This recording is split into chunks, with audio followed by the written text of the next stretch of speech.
My name is Earl Willis Jr. I'm from the Warren County Public Library. Today is March the 16th, 2017, and we're in Bowling Green, Kentucky. And today I'm with Alan Youngman. And Mr. Youngman, General Youngman, when and where were you born? I was born in Owensboro, Kentucky in 1947. Okay. Do you have any family members that were in the military? I do. Both my grandfathers served in World War I, one in the Army and one in the Marine Corps. Okay. My father served in World War II, and he stayed in the reserve and the Guard after that. Was mobilized for the Berlin crisis. His only brother was killed in Korea.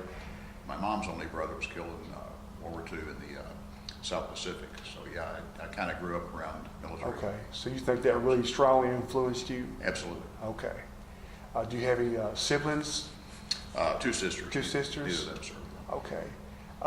What were you doing before you entered the service? I was a college student. I was in my junior year, and Vietnam was, of course, the most dominant event of that time, the late 60s. And one day I decided that's where I needed to be in the Army instead of college, so I went to see a recruiter.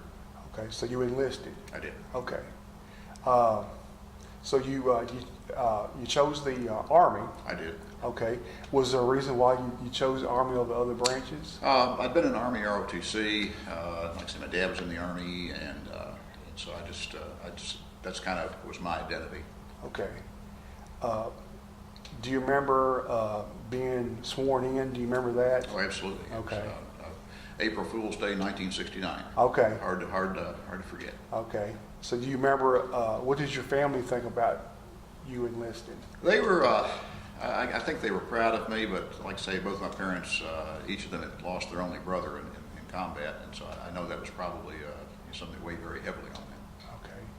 Do you remember the plane ride or the bus ride going to base? A bus ride from the old Nichols Army Hospital in Louisville out to Fort Knox. It was okay. not much of a trip. Okay, so do you remember your first days in basic training, or was it? Very, very well. I'd spent 3 years in high school ROTC, so I thought I had some leadership skills. And the first night in the barracks, the drill sergeant asked, "Did anybody here know how to make a military bunk, put hospital corners on a bunk?" And I said yes, and it was that got me put in a leadership position, not my 3 years in high school ROTC. Okay, so you felt like you kind of maybe knew what to expect, right? A little bit, to the extent that anybody does going into basic training. Okay. Do you, as far as the Army, do you think you growing up in Owensboro, maybe did you live in a rural area, or did you live in like an urban area? We lived in town. Okay, okay.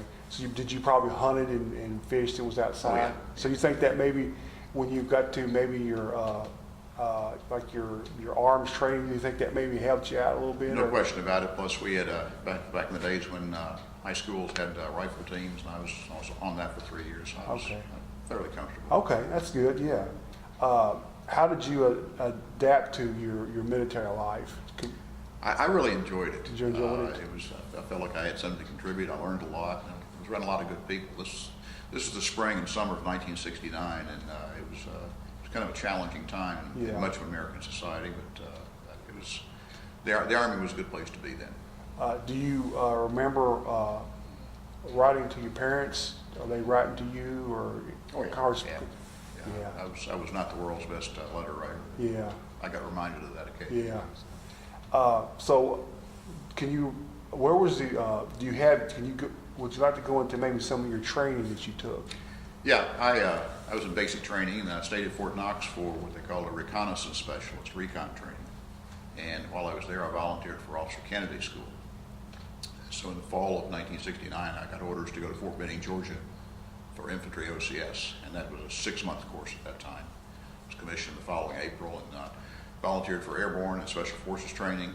Went to the airborne school there at Fort Benning, then went to Fort Bragg for the special forces course. Okay.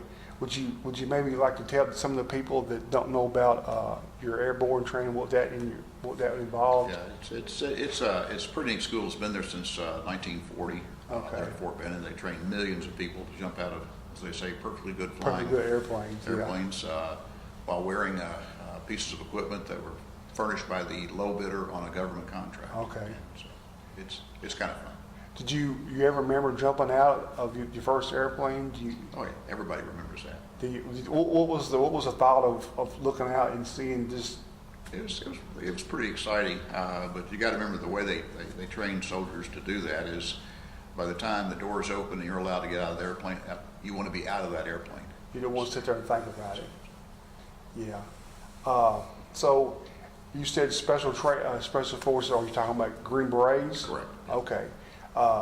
Could you maybe the people that don't know about the Green Berets, you maybe just touch on them a little bit, if you want to? Yeah, it's there's a lot of lore out there about Green Berets, but the original concept was you would train a small team, about 12 people. They would basically help to liberate countries behind the Iron Curtain if that day ever came. Yeah. And the motto of Special Forces is De Oppresso Liber, which just means to free the oppressed. Oppressed, yeah. So a lot of times we see movies of like Rambo. He was supposed to be a Green Beret, but the way I understand Green Berets is they're teachers. They help the Native people how to take care of themselves and how to arm yourself. And exactly. Yeah. Okay. I can remember our first night, our first day of training there at Fort Bragg. We were in an auditorium, and the commanding general came in and talked to us about what qualities you really needed to succeed in Special Forces, and we were all thinking, be a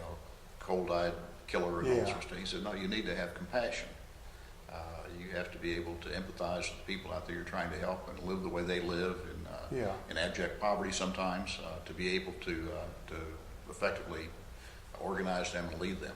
Yeah. So you're more or less your teachers. To a large extent, yeah. Yeah. And I guess this period of time, you probably had in your mind you were probably going to Vietnam to help the South Vietnamese people, correct? Yeah. At the time I was commissioned, the Army had a rule that said you had to spend at least a year with a unit before you could go to Vietnam. This was to help prevent some of the problems we'd had in leadership over the years. So I went from Fort Bragg to Panama to the 8th Special Forces Group there. I was there for a year. Okay. And I volunteered for Vietnam the day I got there and finally got orders exactly 1 year later. Okay. What was the first place overseas that you went? It was Panama. Panama? Yeah. Okay. Where other places you served in Panama? From Panama, where did you go from there? I went from Panama to Vietnam. Vietnam, okay. I was there for about 16 months. 16 months. Came home to the 101st Airborne Division at Fort Campbell. Fort Campbell, yeah. Now, is 16 months, would that be a tour? Would that be kind of a tour? The standard Army tour was 12. 12. I ended up being extended until the very end of the war. Okay. Would you mind if I asked maybe like someone like an average, if there's such a thing as an average day, what would be your average, if you maybe explain to people your average day is like a Green Beret? Well, I was not in Special Forces in Vietnam. I got there so late in the war that the drawdown was well underway, and Special Forces had been withdrawn. Okay. I was assigned to something called the Military Assistance Command, Vietnam, MACV. Okay. And I was an advisor. We took over a role that a Special Forces unit had many years prior to that. It was originally a 12-man advisory team. By the time I got there were only 3 of us, and by the time I left, there were 2 of us. Okay. Do you remember anything about the culture or the food? Or Oh yeah. Do you remember anything stick out in your mind? Absolutely. The village I was in was, of course, no electricity, no running water. But it was a farming community. Probably about 500 people lived there, and we had a small Vietnamese base there. And we ate nothing but Vietnamese food. Actually, I acquired quite a taste for it. Unfortunately, my wife also likes Vietnamese food, so we always had a chance to travel someplace where they have a rich variety of restaurants. We always look for a good Vietnamese place. Okay. Did you learn any Vietnamese? Did you? I learned, at the survival level, just some real basic things. Okay. What did you think about the people there? Really nice people. Nice people. They just, for the most part, wanted to be able to live their lives free of interference and raise their kids, raise their rice crops. They're really Vietnamese are they're nice people. Nice people. People hear about it being hot. Is it a different hot than here in the South? Is it like a dry hot, or is it real like sticky hot? It's just like Bowling Green and most sticky hot. of July. Yeah. But it rains. I was in the Mekong Delta, and it rains solid for several months out of the year. You just kind of get used to it. Okay. Everybody asks standing questions, and so everybody, were you ever close to you? Do you ever remember being close to where there was, I guess, as they say, let down range or people trying to kill? Absolutely. I mean, that's why we were there. Yeah. Was to help the Vietnamese more effectively defend themselves. And we one occasion we had just about got overrun. The enemy got inside the compound, and we lost a number of our Vietnamese soldiers that night. And one of the things I try to help people understand that watch this is I try to put a different perspective to it, and I'm trying to ask if the person minds if I ask you this, and if you don't feel comfortable, just let me know and I understand. When someone, you can't know it unless you've been there. How is it? How do you feel? What goes through your mind when another human being is trying to take your life? If that's the first reaction is you're scared. Scared, yeah. If you're not scared, you don't understand what's going on. Yeah, and I've actually had Dan Shearer asking the same thing. He said, "Well, if somebody says they're not scared, they're lying to you." Yeah. It's kind of a difficult thing to get into. Honestly, the first time I was under significant fire, my first reaction was that there was no music. I know that sounds bizarre, but somebody grew up on John Wayne movies and things like that. Yeah. For some reason, I was surprised with that. Yeah. I guess the second thing I remember understanding is you only get so scared. It's kind of like being wet. Yeah. You only get so wet. After that, the additional amounts of rainfall on you don't make you any wetter. Yeah. Well, you can only get so scared, and when you realize you've reached that point, then it becomes a little bit easier to function. Yeah. Do you now? I'm talking to. I remember Dan Shearer said that he overcame his fear by his training, and his training helped him get through things. It made him confident. Can you maybe touch on that? Does that? I think knowing what to do. Of course, things like flying a jet aircraft, that's more of I think that's a little more structured response to situations. When somebody's shooting at you and you're shooting at them, it's not, it's a different kind of training you have to try to remember. But that's exactly what he said. If someone says they're not scared, they're lying. Yeah. So I appreciate you sharing that with me. So, did you have any off time? Do you remember any?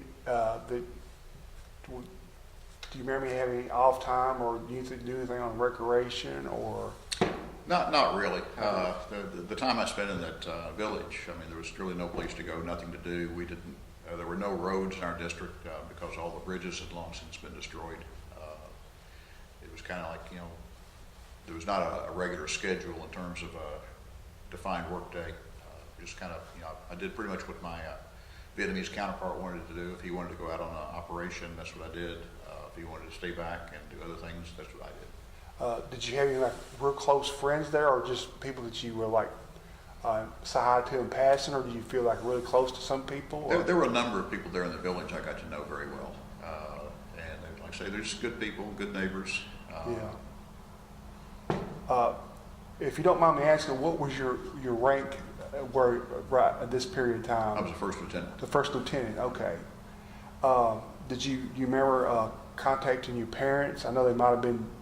Do you remember that? Oh yeah, we would write, and on rare occasions you could go to some, not where I was stationed, but if I got to one of the larger areas, I would be able to make a phone call to them. Didn't happen very often. Yeah. Do you remember any holidays?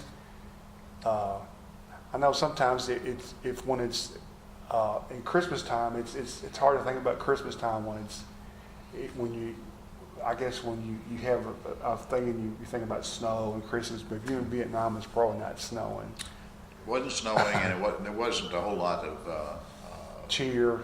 Well, it was just it was kind of a holiday that the Vietnamese didn't observe, obviously, and there were so few of us Americans, where I was, it didn't turn into much of a celebration. They have a New Year called Tet, is that correct? That's correct. That's kind of like their Christmas and New Year wrapped up in one, is that correct? In terms of the level of celebration, it's very family oriented, and it's so basically the New Year celebration. Okay. If I remember correctly, you probably, I know you know whether this is right or wrong, the Tet Offensive, now was it 68 or 69? 1968. 68. So were you in Vietnam? No. Okay. Okay, so I remember that pretty distinctly. I've asked other people this, I know it was a kind of a different time in the United States where it was a lot of turmoil. Did you pay attention to the news of what was going on in the United States, or did you just like keep your mind on what was going on? I think anybody in that environment tries to keep up with what's going on at home. We didn't have a lot of news outlets, but we got a newspaper called the Stars and Stripes pretty much every week, and that would have a synopsis of news stories. We didn't have television, and radio was AFVN, Armed Forces of Vietnam. That was Okay. the one from Robin Williams. Okay. Good Morning Vietnam. Okay. Of course, they would have news stories. So do you remember when you left Vietnam? Very well, yeah. Okay. It was March 27th, 1973. Okay. The ceasefire agreement had been signed, I think January 28th of that year. Okay. Under its terms, all U.S. forces had to be out within 60 days, and I came out on the next to last day. Okay, so the Vietnam War in '73 was really winding down. Oh yeah, Yeah, because I remember I tell people that in the Vietnam era that I was born on the day that Saigon fell, yeah. That been April 29th, yeah. 1975. It was 1975. Yeah. So I kind of relate that to people. So after you left Vietnam, where did your military career lead you from there? Came back to Fort Campbell and was assigned to a rifle company in the 101st Airborne Division. Okay. Were you training? Can you tell us a little about that? Well, the Army was in the process of rebuilding. We had just implemented the volunteer Army. The draft had just ended, yeah. and so a lot of the leaders had gotten out of the Army. Repeated tours in Vietnam. So my company had 144 people in it.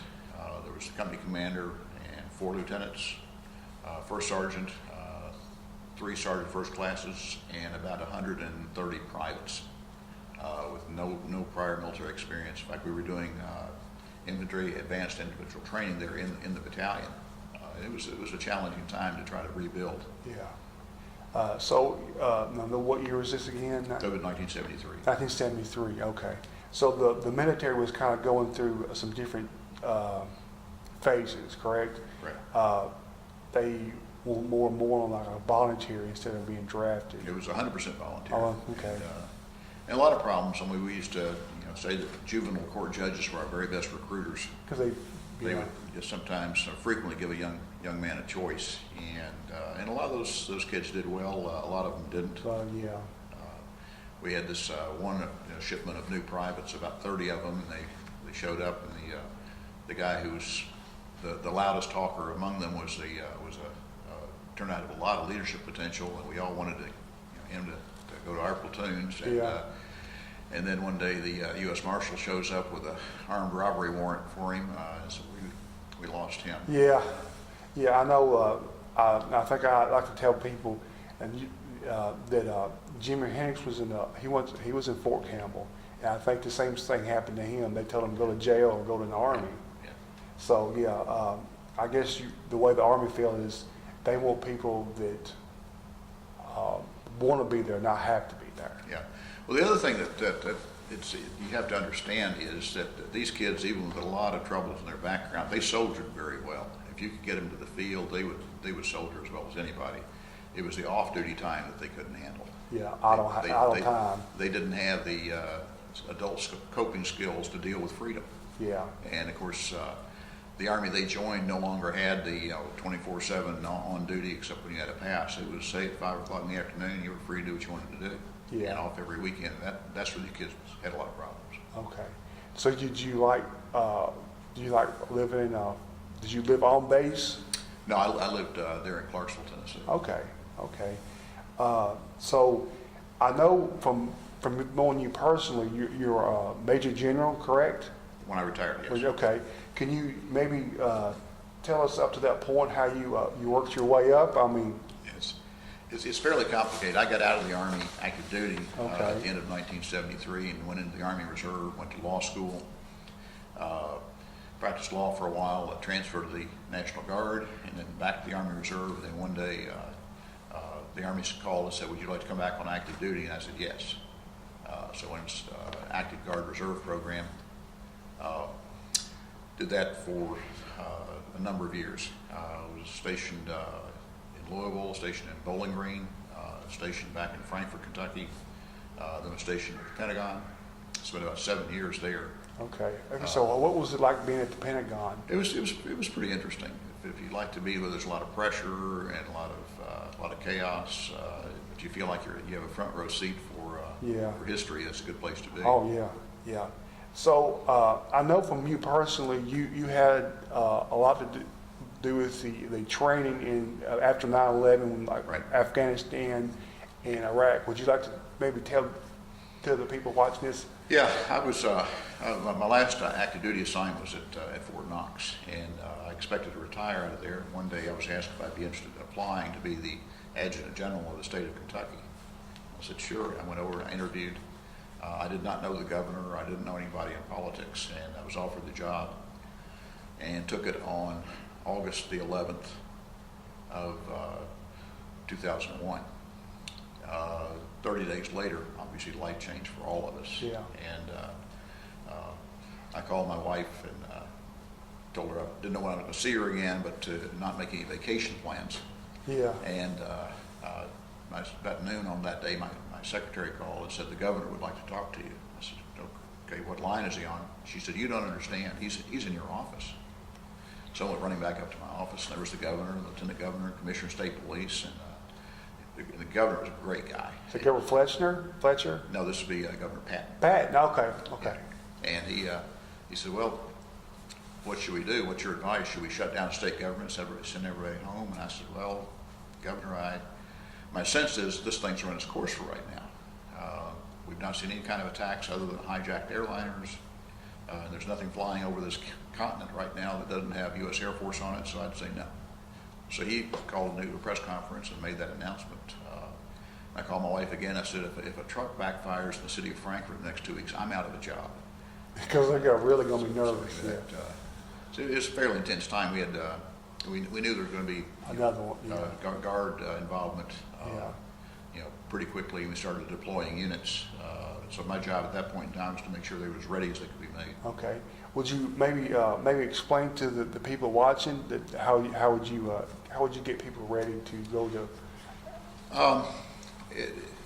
I was very fortunate. I got to make an early trip to Afghanistan to Okay. kind of get a sense of what was going on. And the wars that we had been training for was the Cold War, us against the Soviet Union, which means, big divisions and big artillery pieces and tanks and things like that. Uniforms and And yeah. and that training was not necessarily going to be all we needed. It looked to me very much like Vietnam, where everybody's got a chance of being involved in something regardless of their job. So my emphasis was more on soldier skills, particularly small arms. I hired a really great instructor on a contract basis, and every soldier we deployed for the next several years, I gave them to him for about 5 days to teach him how to actually run the M16 or M4, and not just the stuff that the Army would normally do. Yeah. So you really need to get good people to train people that their lives are on the line. Yeah. This guy's name was Jim Higginbotham. He was just probably one of the finest trainers who ever lived, and he saved a lot of lives. I'll tell you one anecdote. We had a truck company, a heavy truck company. They were the ones that would haul the tanks and other heavy equipment on the back of a flatbed trailer in Iraq, and I think it was March of 2004. In a big ambush. The platoon leader was killed. A great young man from right here in Bowling Green, Rob Anderson. In fact, you go over to Lowe's on his they tags have a on there. memorial to him in the front wall there, which is, means a lot. Yeah. Anyway, we had one of my officers down at the Wendell Ford Training Center got a call a few days later from a soldier's father. He said, my son called me from Iraq. He said, you probably heard about the big fight we were in. And he said, I just wanted to know, Dad, let you know I'm okay. And because of the training I got there at Wendell Ford, the words I will never forget is, Dad, when the shooting started, I knew what to do. That to me is pretty important. Oh, that's really important. Yeah, so yeah, it means a lot when somebody actually says, you saved my life. Yeah, so that's what Jim Higginbotham program did for us. Yeah, that's really good. So it's really powerful when you, I try to tell people that the veterans are, they're books, and it's one thing to read a book, but it's the individual stories, the people is actually in the different places in the world. And so I really appreciate you telling me stuff like that. And so this is like 2001 or 2002, correct? Yeah. Okay. So I guess the warfare that you were, that our people are going to be involved in is a whole lot like the Vietnamese, where it was kind of a guerrilla warfare, kind of like they were not in uniforms and they were just kind of hit and run, and a lot of maybe Afghanistan, a lot of caves and cliffs and stuff. Yeah, it's warfare is changing, and our enemies have learned.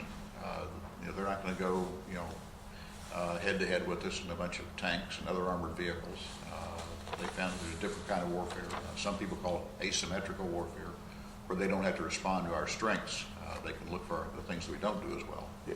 And so we have to figure out what those are and fix those things through either doctrine or training or different kinds of equipment. And that's what the Army's in the constant process of doing. And this is Wendell Ford Training Center. Is this in Greenville? It's in Greenville, Muhlenberg Okay, County. it's still there, correct? Oh, yeah. Okay. So that was 2001 and 2002-ish. Do you remember going from there? Where did your career take you? Well, at the end of 2003, I retired. Okay. Yeah. Okay. And I think I also I did a little reading about you because I always like to, I don't like to be, I like to show people my respect who I interview. I like to kind of learn about them. And you're also an attorney, correct? I call it a recovering attorney. Okay. I've not practiced law in 30 years. Okay. So you went to law school. I went to law school. Okay. So that's I always like to know who I'm interviewing and ask people that. So yeah, that's pretty good too. Do you are you a member of any veterans organizations like the VFW or? I never got active in the VFW. At the time, I was back in Owensboro after law school. It was not that welcoming for Vietnam veterans. It was more dominated by the World War II guys and Korea guys. It was not that they were unwelcoming. It's just it was more for them than it was for people of my generation. Okay, yeah. I guess what I remember most about the Vietnam War is, talking to you and other people, and my father is when the people from Vietnam came back, it wasn't really the hero's welcome that you got in World War II. It was. You're right, and there's some reasons for that don't often get discussed. One of them was that when we mobilized for Vietnam, we decided not to use the National Guard and the Reserve. And what we did is we drafted about 3 million 18-year-olds. And when an 18-year-old leaves the community, obviously his family knows he's gone, maybe his minister, but by definition, they don't leave a big void there in the community. If you look what's happened in the last 15 years, if you watch something over the last 15 years involving Iraq or Afghanistan, you saw soldiers or airmen or Marines doing something there, there's a 40% chance that they were guardsmen or reservists. That's how much of the fight has been on the citizen soldier. Yeah. When you start pulling a guard unit out of a place like Bowling Green, you're going to talk about police officers, you're talking about business owners, you're talking about teachers. People work at Lowe's. And people who work at Lowe's, and everybody knows they're gone. Yeah. And that's the big difference. Vietnam, because we the average citizen did not have any direct skin in the game, no direct connection to those who were fighting the war, it was easy to form negative images. Yeah. Or more importantly, it was harder to feel any sense of connection or gratitude to what they were doing. Yeah. But now when you've got somebody pulled out of, who's working next to you or somebody you know, Yeah. we feel it. Yeah, you empathize with it more. That's the big difference. Yeah. The other thing is, a lot of World War II units deployed together, served together, came home together. The first unit that we mobilized out of the Kentucky National Guard was an infantry company from Somerset. And when they had their final formation before getting on the buses to go to the mobilization station, they fell in the town square on the exact spot where their grandfathers had fallen in to depart for World War II, and where they came back to at the end of the war. So if you're taking individuals, 18-year-olds one at a time out of the community, there's no real occasion for a parade coming back because they come back individually. Yeah. Yeah, I know I've talked to someone, he was a sergeant, and he was told to, when you get to the airport, take your military, you don't want any confrontation because somebody's going to be confrontational with you and y'all. Yeah. So. Earl, I know you hear those stories. I've never heard one that was credible. Really? That was firsthand. It's Okay. always about somebody else. I mean, I got home, I wore my uniform in San Francisco International Airport. Okay. Nobody said anything to me. Okay. That's good. There are a lot of people who feel very strongly that these soldiers were spit on, but we really, really try to nail them down. The stories just usually don't hold together very well. Okay.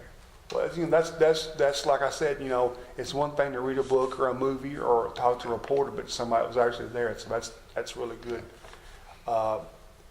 So how is your military, or so I think you were in the military for 32 years or 33? 34 years. 34 years. So how did that affect your life? I know people talk about, I asked how did it affect you, but it probably, I know it affected your wife and your children. So how does it, was it?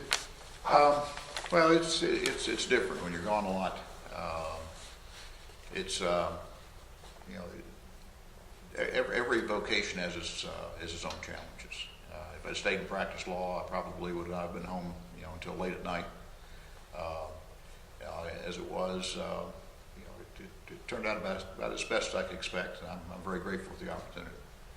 How does when you see things on television now about future conflicts or how people think about conflicts or the military, how does that shape your feelings? Well, I hope people understand that there's this tendency when we see something in the world, say, well, we ought to send in the troops. And the first question ought to be, what do you mean we? We ought to go do something. Well, what we're really talking about usually is sending somebody else's kids to go do something. And that ought to be a factor in that decision. Yeah. I think you have to hope that the people making decisions understand that there's three elements of national power, and the military is only one of them. Equally important are economic power and diplomatic power. And it's like, I think it was General Mattis said at one point in time in a hearing when he was still in the active duty Marine Corps. Of course, he's now the Secretary of Defense. But yes. He said, well, if you cut the State Department's budget, I'm going to have to buy a lot more ammo. And there's a lot of truth to that. You have to keep those three elements of power in balance. You can't just rely totally on the military. That's the most expensive way to do things. Yeah. And sometimes it's the most life's so expensive too. Most ineffective. Yeah. Yeah. So I guess to sum it up, you're saying that there's a place and time to fight, but that's not every time. Sometimes you can talk to people, or maybe you can get in your pocketbook. Yeah. But there's a chain of, I guess, force that you would use. Well, you have to keep those tools in balance. And obviously, if important American interests are being threatened, the military may be the first resort, but not every time. Yeah, I guess maybe you can tell me if I'm wrong, but 9/11 was not a diplomatic solution; it was a military solution. Well, we needed to do something, and the military was the right way to go about it. Yeah. To take away the ability of the Taliban to host Al-Qaeda or future attacks is something we needed to do. Yeah. I always ask people this in closing. If you can say anything to the people watching this, what would you about what would you want them to take away from this interview, and the way that you've got for the military? What would you want them to take away from this interview? Earl, that's easy. We hear a lot of talk about the World War II generation being the greatest generation, and taking nothing away from those folks. I'm going to nominate the kids fighting today as our new greatest generation. Every one of those people you see in uniform today either made a conscious decision to join or to stay in an Army, and a Marine Corps, an Air Force, a Navy that was already at war. That, to me, is just absolutely remarkable. And you talk to these kids. You know, my wife and I had the great honor to work with an organization that was working with amputees. Yeah. And you talk to those kids, and they've lost, you know, both arms, arm and leg, both legs, and their only regret is that they can't get back in the fight. And to me, it gives me goosebumps. These kids who are fighting today, they don't quit, they don't feel sorry for themselves, and they don't leave a buddy behind. And that, to me, knowing they didn't have to do it, that to me nominates them as the new greatest generation. That's definitely. I think I've even heard that before. And so, was there anything else you'd like to maybe add about anything that you think that maybe was you see on television, or things do you feel or think about how the military, your life? Is there anything you'd like to say? I hope people will remember right now that you know, all the burdens of the military aspects of national defense are falling on less than 1% of our population. You look at World War II, it was a significant percentage, and it's gone down in generations since. So we talk about what we ought to do. We need to think about who we is. Yeah, I hear you. So with that being said, I want to thank you for your time, and I want to thank you for your service, and it was an honor to talk to you. My pleasure. Thanks Thanks for taking the time to put this project together. I appreciate it. It's my honor. Thank you.